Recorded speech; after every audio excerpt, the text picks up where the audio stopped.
Hey, what's up everyone, Greg here. It's been about 1 year since the 2017 10.5-inch iPad Pro has been released, and I wanted to do a video basically summing up my 1 year later with it, kind of going into how I use the iPad Pro and just my overall review of it 1 year later. What I love most about the iPad Pro is just how portable it is. It's accompanied me to a lot of coffee shops over the past year. It's thin, light, and slips into any bag very easily. It's much lighter and compact compared to the 12.9-inch iPad Pro that I find that I take it a lot more with me. So really the first thing that always jumps out to me when I'm using my iPad Pro is just how amazing that screen is. It packs in a Retina display that's laminated onto the glass with a P3 color gamut, so everything from reading, browsing the web, watching video, or playing games looks great on this screen.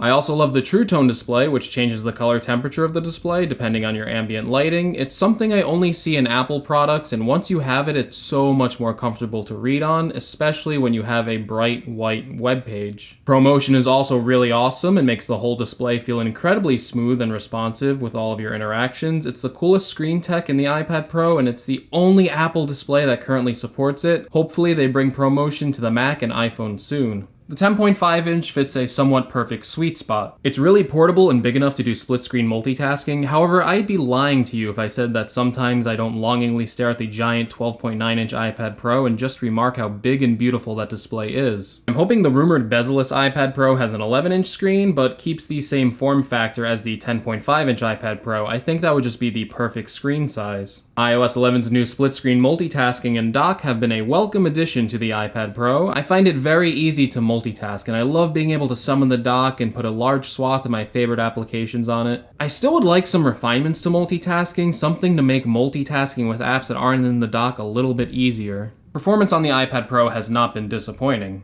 I love editing photos on it with programs like Affinity Photo. If you have an iPad Pro and want a good Photoshop program for your iPad, Affinity Photo is the one to get. Some of the other things like gaming, I really don't do too much on an iPad. A lot of my day, unfortunately, has been focused on work, but I do appreciate that the iPad Pro is getting some cool games like Civ 6 and Fortnite. I haven't really taken to video editing on the iPad Pro yet. I'm so used to Final Cut that I really haven't been tempted by any of the video editing offerings. As someone who edits video, it's my biggest complaint about the iPad Pro. I'm a big proponent of Apple shipping a version of Final Cut Pro on the iPad Pro. I really think it would be a welcome addition. Now, one of the biggest pro features for the iPad Pro is probably drawing. What a lot of pros use the iPad Pro for is drawing. If you watch some of my previous videos, you know that I hang out with a couple artists that both use iPads to draw on. There's great apps on here for artists, especially like Procreate, and the best part about this software is on the iPad, it's much cheaper than their counterpart desktop software. These apps, of course, require the Apple Pencil. I really love the 20 millisecond input on the Apple Pencil with the iPad Pro. The ProMotion display makes the pencil appear like it's inking in real time, but I'm not that much of an artist. I actually have really bad handwriting, and I've never been able to draw more than a stick figure, but after owning the iPad Pro, I've been trying to get into drawing a little more gradually. Feel free to laugh at my horrible Dragon Ball drawings, but I have been having fun testing out the Apple Pencil, trying to get better at drawing. I do like to use the Apple Pencil to handwrite some certain notes, especially when I'm brainstorming. However, I much prefer the second Apple accessory that you can buy with the iPad Pro, the Smart Keyboard. The Smart Keyboard has held up really well over the past year despite being made of fabric. The size is just big enough to allow a full-size keyboard that feels comfortable to type on. I'm a big fan of the shallow key travel and the soft feeling underneath your fingertips. I love going to a coffee shop, pulling the iPad out of my bag, setting up the keyboard, and get down to writing. It's the ultimate small coffee shop writer's workroom. In fact, I take most of my notes and scripts for this channel on the iPad Pro. I usually do this on the Bear Notes app. It's a fantastic, beautiful, and minimalistic notes app that has some really powerful features that makes it a valuable tool for writers. College will be starting soon for a lot of students, and I really recommend you consider buying an iPad Pro to use for all of your notes. I love how versatile it is. You can read your books on it, take notes in class, and even handwrite notes with the Apple Pencil. You can type out essays, do keynote presentations,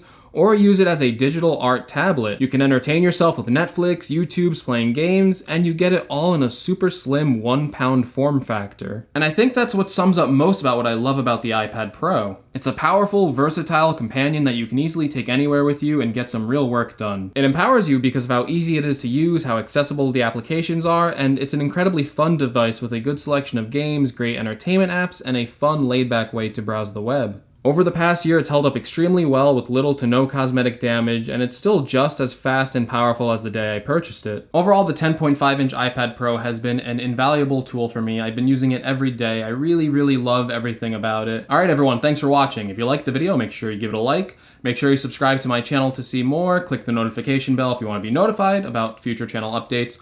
Also, in the comments below, let me know what you think of the iPad Pro or the 2018 iPad. What are your purchasing plans? Do you plan on getting the 2017 iPad Pro, or do you plan on getting a 2018 iPad? Or maybe you're waiting for the new iPad Pros to be released. Anyway, thanks for watching, and I will see you in the next video. Take care, everyone.